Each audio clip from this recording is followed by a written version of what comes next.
ఎన్నికల ఫలితాలు వచ్చే ముందల నేను కూడా అందుకనే ఎన్నికలంతా బాగా కష్టపడ్డాం, పాదయాత్ర చేసా, కుటుంబంతో సమయం గడపలేదని బ్రహ్మని నేను దేవాంశ్ బయటికి వెళ్ళాం, ఇతర దేశాలకు వెళ్ళాం. ఒక 20 రోజులు అట్ట తిరుగుకుంటూ వచ్చాం. కరెక్ట్ గా ఎన్నికల రిజల్ట్స్ 2 రోజుల ముందర వచ్చాం. వస్తే బాబు గారితో కూర్చుని భోజనం చేస్తుంటే నేను బాబు గారితో నవ్వుతానా, మీకన్నా ఒక్క ఓటు మెజారిటీ నాకు వస్తున్నావా సార్ అని.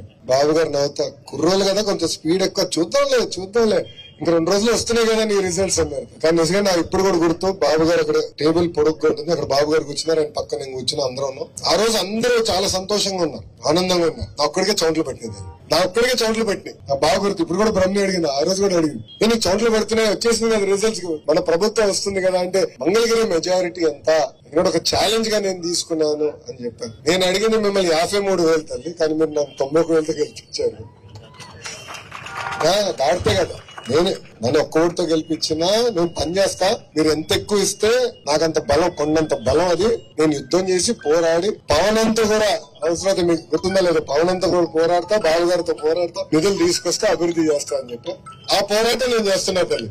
చాలా మంది తెలుసు ఆ పోరాటం నేను చేస్తున్నా.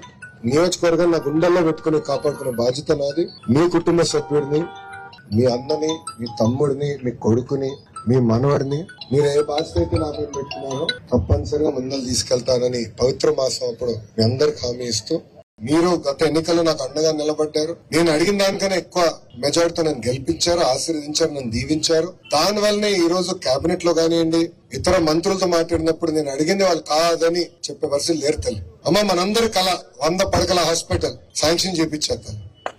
2 నెలల్లో పనులు కూడా ప్రారంభించబోతున్నాం. అది కేబినెట్ మీటింగ్ వరకు వచ్చింది.